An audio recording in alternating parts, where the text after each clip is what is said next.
विश्व चर्चित बिकरू कांड के दुर्दांत विकास दुबे की अस्थियों को उनकी पत्नी लेने कानपुर पहुंची।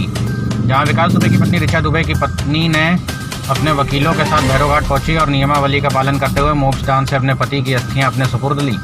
और मीडिया से दूरी बनाते हुए चुपचाप कानपुर से रवाना हो गई। आपको बताते चलें कि बिकरू कांड के मुख्य अभियुक्त विकास दुबे पर 8 पुलिस वालों की हत्या का आरोप था, जिसके बाद उज्जैन में गिरफ्तारी के बाद यूपी पुलिस विकास को कानपुर ला रही थी और जैसे एसटीएफ के काफिले ने कानपुर नगर की धरती पर कदम रखा तो वो गाड़ी पलट गई जिसमें विकास बैठा हुआ था। बस क्या था, विकास दुबे को मौका मिला और वो पिस्टल लेकर भागने लगा और रोके जाने पर एसटीएफ की टीम के साथ विकास की मुठभेड़ हो गई और अंत में विकास दुबे को मार गिराया गया। हमारा ये अस्थि कलश बैंक है जिसको हमने कानपुर महानगर के प्रमुख अंत्येष्टि स्थल जो कि विद्युत सौदा गृह भैरव घाट है, यहाँ पर वर्ष 2014 में स्थापित किया था। और इस अस्थि कलश बैंक की विशेषता ये है कि इस अंत्येष्टि स्थल पर चाहे वो सामाजिक व्यक्ति हो, चाहे वो अपराधी हो, चाहे वो बहुत बड़ा नेता हो या कोई गणमान्य जन हो, यहाँ पर अंत्येष्टि स्थल पर आकर वे सब समान हो जाते हैं। उनकी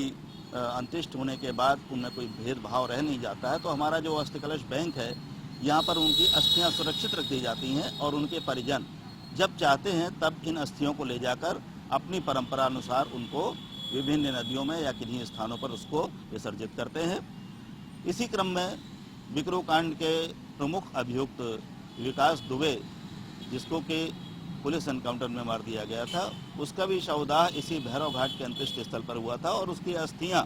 हमारे ही अस्थि कलश बैंक में यहाँ पर रखी गई थी, जिन्हें कि उनकी पत्नी ने और उनके वकीलों आदि ने आकर उन्हें प्राप्त किया है और वे उन अस्थियों का अपनी परंपरा के अनुसार उनका विसर्जन जहाँ भी चाहेंगे वहाँ पर करेंगे। चेहरे का भाव तो नहीं कहा जा सकता है, लेकिन चूँकि मास्क आदि बंधा रहता है, आजकल कोविड-19 का जो काल चल रहा है उसके अंतर्गत नहीं कहा जा सकता है और दुपट्टा आदि ओढ़ रखने के कारण उस भाव को तो नहीं व्यक्त किया जा सकता है। लेकिन चूँकि जिसके घर का कोई व्यक्ति जाता है तो निश्चित रूप से शोक और विषाद का भाव तो उसके चेहरे पर रहता ही है। और जो कि अस्थि कलश